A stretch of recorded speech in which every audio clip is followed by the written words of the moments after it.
V-Gold trusted gold buyers తాకట్టులో ఉన్న మీ బంగారాన్ని విడిపించి ఈ రోజు ఉన్న మార్కెట్ ధరకే కొనబడును. ఇప్పుడే కాల్ చేయండి. తెలంగాణలో స్థానిక సంస్థల ఎన్నికల నిర్వహణపై ప్రస్తుతం న్యాయపరమైన వివాదం కొనసాగుతోంది. తెలంగాణ ప్రభుత్వం బీసీ రిజర్వేషన్లను 25% నుంచి 42%కు పెంచుతూ జారీ చేసిన జీవో నంబర్ 9పై హైకోర్టు తాత్కాలిక స్టే ఇచ్చింది. హైకోర్టు ఆదేశాల కారణంగా రాష్ట్ర ఎన్నికల సంఘం స్థానిక సంస్థల ఎన్నికల ప్రక్రియను తదుపరి ఉత్తర్వులు వచ్చే వరకు నిలిపేసింది. అయితే హైకోర్టు అడ్డుకుంది 42% రిజర్వేషన్ల పెంపును మాత్రమే. కాబట్టి పాత విధానంలో స్థానిక సంస్థల ఎన్నికలు నిర్వహించుకునే వీలు రాష్ట్ర ప్రభుత్వానికి ఉంటుందని హైకోర్టు తన ఆర్డర్ కాపీలో స్పష్టంగా తెలిపింది. ఓపెన్ కేటగిరీలో సీట్లను నోటిఫై చేసి దామాషా ప్రకారం ఎన్నికలు నిర్వహించుకోవచ్చని హైకోర్టు తెలిపింది. ఇప్పుడు ఎన్నికల నిర్వహణపై రాష్ట్ర ప్రభుత్వం నిర్ణయం తీసుకోవాల్సి ఉంటుంది. ప్రభుత్వం 42% రిజర్వేషన్స్తోనే ఎన్నికలకు వెళ్లాలని నిర్ణయం తీసుకుంటే ఎన్నికలు ఇప్పట్లో జరిగేలా లేవు. లేదంటే హైకోర్టు సూచనకు లోబడి పాత విధానంలో ఎన్నికలు నిర్వహిస్తుందా అనేది ఇప్పుడు సర్వత్రా ఆసక్తిగా మారింది.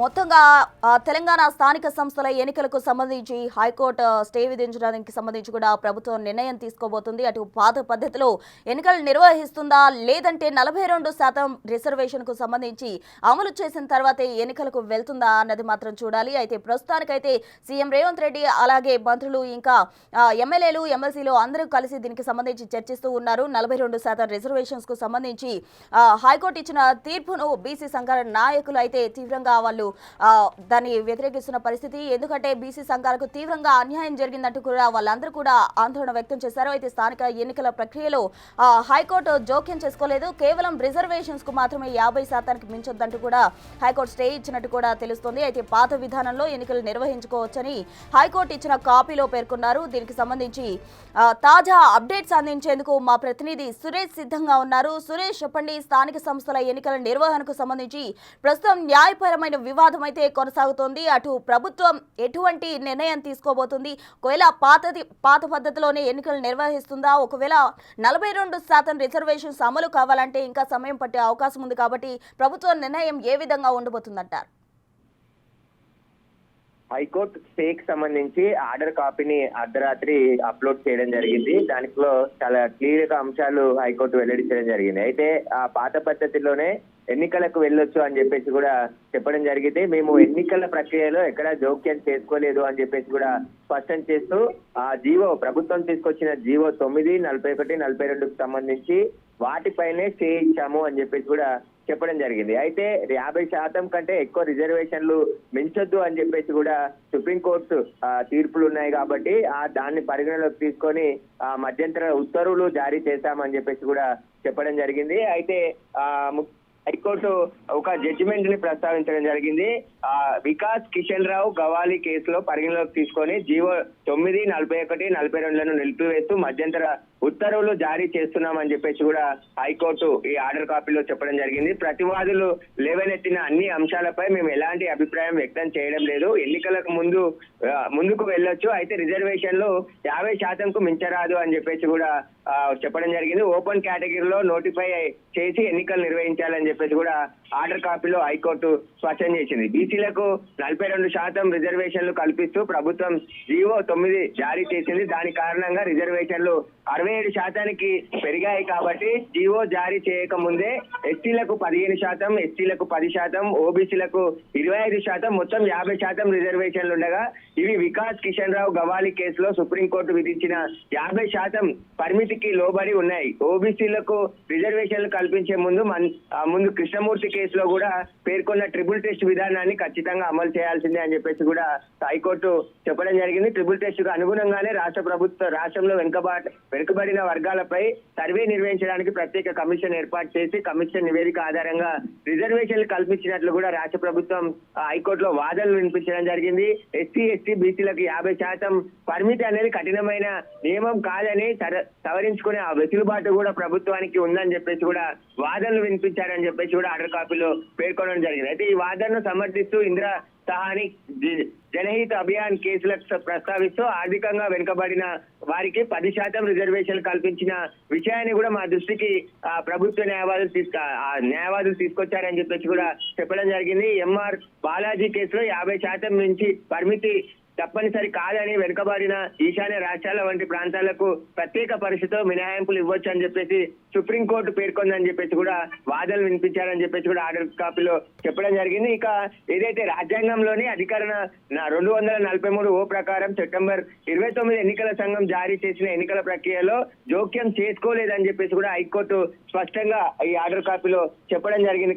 పాత పద్ధతిలో ఎన్నికలకి వెళ్ళొచ్చు, ఎన్నికలు నిర్వహించుకోవచ్చు అని చెప్పేసి కూడా హైకోర్టులో ఆర్డర్ కాపీలో హైకోర్టు స్పష్టంగా చెప్పింది. కాబట్టి ఇప్పుడు ప్రభుత్వం ఎట్టి పరిస్థితుల్లో 42% రిజర్వేషన్ తోనే ఎన్నికలకు వెళ్లాలని నిర్ణయం తీసుకుంది. బీసీ సంఘాలు కూడా ఈ నెల 14న బంద్కు పిలుపునిచ్చాయి.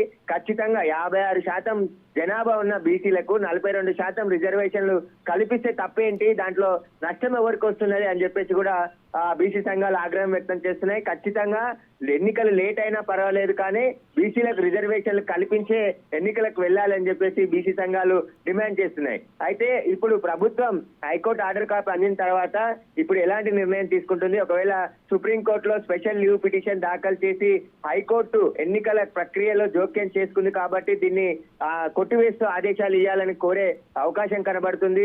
ప్రభుత్వం తరపున సీనియర్ న్యాయవాదులు సుప్రీంకోర్టులో వాదనలు కూడా వినిపించే అవకాశం కనబడుతుంది. ప్రభుత్వం అన్ని నిబంధనల ప్రకారమే సర్వే చేసి కులగణన చేసి ఏ కులంలో ఎంత జనాభా ఉన్నారో వారికి సంబంధించిన పూర్తి ట్రిపుల్ టెస్ట్ కూడా నిర్వహించి కమిషన్ నివేదిక ఆధారం తర్వాతే 22 నెలల పాటు ఎక్సైజ్ చేసిన తర్వాత ఈ జీవోని తీసుకొని రావడం జరిగింది. చట్ట సవరణ కూడా అసెంబ్లీలో చేసి గవర్నర్ కు ఆర్డినెన్స్ పంపించడం జరిగింది. గవర్నర్ దగ్గర పెండింగ్ ఉండడంతోనే మళ్ళీ జీవోని తీసుకొని రావడం జరిగింది. ఈ జీవో రాజ్యాంగబద్ధంగా అయినటువంటి జీవో, దీన్ని తప్పుపట్టాల్సిన అవసరం లేదు అని చెప్పేసి కూడా న్యాయవాదులు చెప్తున్నారు. కాబట్టి ఇప్పుడు ప్రభుత్వం ఏం చేయబోతుంది అనేది ఉత్కంఠగా మారింది. ఖచ్చితంగా బీసీలు మాత్రం 42% రిజర్వేషన్లు అమలు చేసే ఎన్నికలకు వెళ్లాలని చెప్పేసి కూడా స్పష్టంగా చెప్తున్నారు. 6 నెలలైనా లేట్ అయినా పర్వాలేదు కానీ ఎన్నికలు మాత్రం బీసీ రిజర్వేషన్ కు సంబంధించిన రిజర్వేషన్ అమలు చేసి 42% అందరికీ ఏదైతే బీసీ జనాభా ఉందో వారిని మాత్రమే పోటీ చేసే విధంగా ఎన్నికలు నిర్వహించాలని చెప్పేసి కూడా కోరుతున్నారు. కాబట్టి ప్రభుత్వం కూడా బీసీ రిజర్వేషన్లకు అనుకూలంగా ఉండి ఎక్సైజ్ చేసింది కాబట్టి ఖచ్చితంగా బీసీ రిజర్వేషన్లతోనే ఎన్నికలకు వెళ్తుందా లేదంటే పార్టీ పరంగా రిజర్వేషన్ కల్పించి ఎన్నికలకు వెళ్తుందా అనేది కూడా స్పష్టంగా తెలియాల్సింది. ప్రస్తుతం అయితే ప్రభుత్వం ఈ ఆర్డర్ కాపీ పైన సుప్రీంకోర్టుకి వెళ్లి స్పెషల్ లీవ్ పిటిషన్ వేసి ప్రభుత్వం తరపున వాదనలు వినిపించే ప్రయత్నం చేసే అవకాశం ఉంది. ఒకసారి ఎన్నికల ప్రక్రియ ప్రారంభమైన తర్వాత హైకోర్టు జోక్యం చేసుకునే అవకాశం లేదు. సుప్రీంకోర్టు ఆర్డర్స్ ఉన్నాయి. నిబంధనలకు విరుద్ధంగా హైకోర్టు ఎన్నికల నిలిపివేస్తూ స్టే ఇవ్వడం కరెక్ట్ కాదు అని చెప్పేసి కూడా ప్రభుత్వం వాదనలు వినిపించే అవకాశం కనబడుతుంది.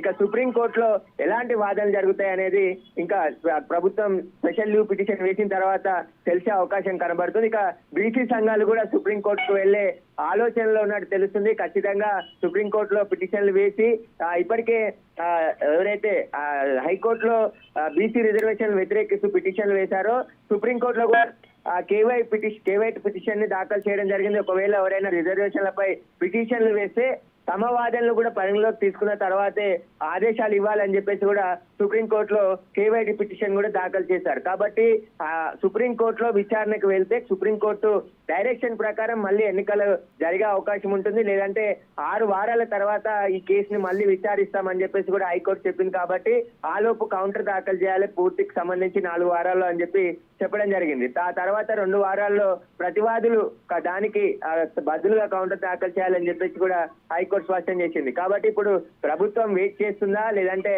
సుప్రీంకోర్టుకు వెళ్లి సుప్రీంకోర్టులో ప్రభుత్వం తరపు వాదనలు విని అక్కడి నుంచి సుప్రీంకోర్టు ఆదేశాల ప్రకారం ముందుకు వెళ్తుందా అనేది కూడా తెలియాల్సి ఉంది. సురేష్, అయితే ముందు నుంచి మీరు అన్నట్టు ప్రభుత్వం ఎప్పుడు కూడా 42% రిజర్వేషన్స్ తోనే ముందుకెళ్లాలి, స్థానిక సంస్థల ఎన్నికలు నిర్వహించాలని పట్టు మీద ఉన్న పరిస్థితి. మరి ఇప్పుడు తామాషా ప్రకారం ఎన్నికలు నిర్వహించుకోవచ్చు అంటూ హైకోర్టు సూచనలు చేసింది. మరి ఏ మాత్రమైనా అవి ఫాలో అయ్యే అవకాశం ఉందంటారా, లేదు అంటే 42% రిజర్వేషన్స్ వరకు వెయిట్ చేస్తారంటారా? అంటే ప్రభుత్వం సుప్రీంకోర్టులో స్పెషల్ లీవ్ పిటిషన్ దాఖలు చేయాలని నిర్ణయం తీసుకున్నట్టు తెలుస్తుంది. ఎందుకంటే ప్రభుత్వం తరపున సుప్రీంకోర్టులో పలు ఆర్డర్స్ ఉన్నాయి కాబట్టి సుప్రీంకోర్టులోనే తీసుకునే ఎందుకు ప్రభుత్వం సిద్ధమవుతున్నట్టు తెలుస్తుంది.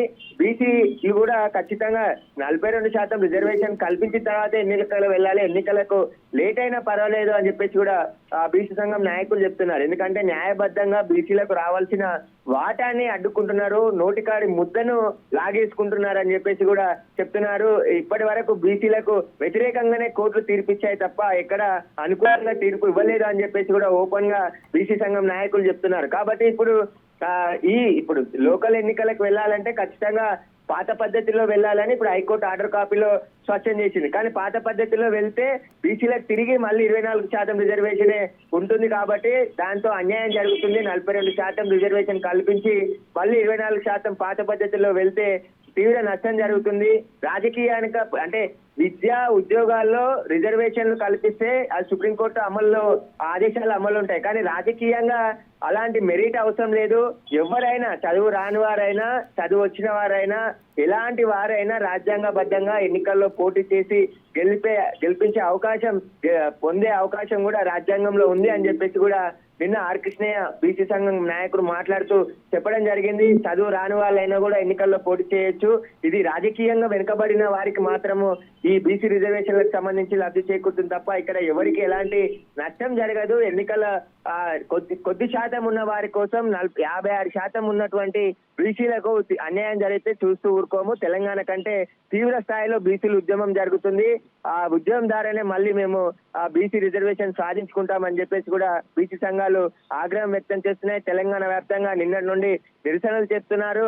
మంగళవారం రోజు బంద్కు పిలిపించారు కాబట్టి పెద్ద ఎత్తున ప్రభుత్వం కూడా బీసీ రిజర్వేషన్ కు అనుకూలంగా ఉంది కాబట్టి బంద్కు సహకరించాలని చెప్పేసి బీసీ సంఘం నాయకులు కోరడం జరిగింది. అన్ని పార్టీలు కూడా అసెంబ్లీలో మద్దతు తెలిపాయి కాబట్టి మేము జరపబోయే బంద్కు కూడా మద్దతు ఇవ్వాలి అన్ని పార్టీలు అని చెప్పేసి కూడా బీసీ సంఘం జాతీయ నేత ఆర్ కృష్ణయ్య నిన్న పిలుపునివ్వడం జరిగింది. ఇక ప్రభుత్వం ఎలాంటి నిర్ణయం తీసుకోబోతుంది అనేదే ఇప్పుడు ముందున్న ప్రశ్న. చాలా ఉత్కంఠంగా ప్రజలు ఎదురు చూస్తున్నారు. ఎందుకంటే స్థానిక సంస్థల ఎన్నికల్లో చాలా ప్రతిష్టాత్మకంగా కాంగ్రెస్ ప్రభుత్వం తీసుకొని రాహుల్ గాంధీ నిర్ణయంతోనే దేశవ్యాప్తంగా కులగణన జరగాలి. అందులో భాగంగా తెలంగాణలో కాంగ్రెస్ ప్రభుత్వం ఉంది కాబట్టి దేశానికి ఒక రోల్ మోడల్ గా దేశంలో ఎప్పుడూ లేని విధంగా కులగణన చేసి బీసీ రిజర్వేషన్లు తీసుకువచ్చి ఎన్నికలకు వెళ్తున్నాము. మేము ఎన్నికల హామీలో ఇచ్చాం కాబట్టి ఖచ్చితంగా దాన్ని నెరవేర్చేందుకు ఈ కులగణన చేసి బీసీ రిజర్వేషన్ తీసుకొచ్చి బీసీలకు ఎన్నికల్లో రిజర్వేషన్ కల్పిస్తూ నిర్ణయం తీసుకున్నాం కాబట్టి దానికి కట్టుబడి ఉన్నామని చెప్పేసి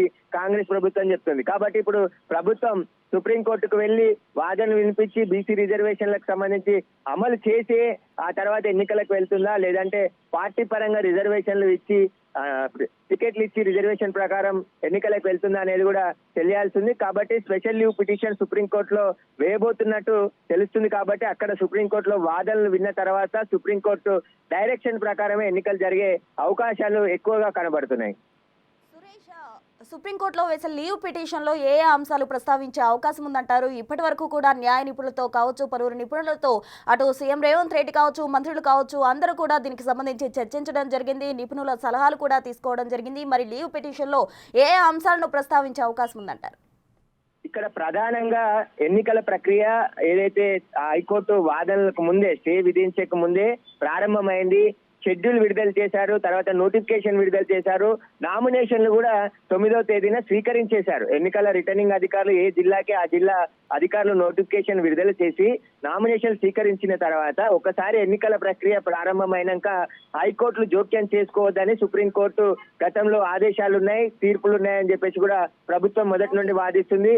దానికి విరుద్ధంగా హైకోర్టు ఎన్నికల ప్రక్రియ ప్రారంభమైన తర్వాత జోక్యం చేసుకొని ప్రభుత్వం తీసుకొచ్చిన స్టే పైన స్టే ఇవ్వడం జరిగింది. జీవో పైన ఈ స్టే కారణంగా ఎన్నికలు ఆగిపోయాయి కాబట్టి ఎన్నికల ప్రక్రియలో హైకోర్టు జోక్యం చేసుకోవద్దు, నిబంధనలకు విరుద్ధంగా హైకోర్టు జోక్యం చేసుకుందనే సుప్రీంకోర్టులో స్పెషల్ లీవ్ పిటిషన్ ద్వారా ప్రభుత్వం వాదనలు వినిపించే అవకాశం కనబడుతుంది. ఆ వాదనల తర్వాత సుప్రీంకోర్టు ఏదైనా ఆర్డర్స్ ఇస్తే ఆ ప్రకారం డైరెక్షన్ లో ఎన్నికలకు వెళ్లే అవకాశం ఉంది. Right, thank you Suresh.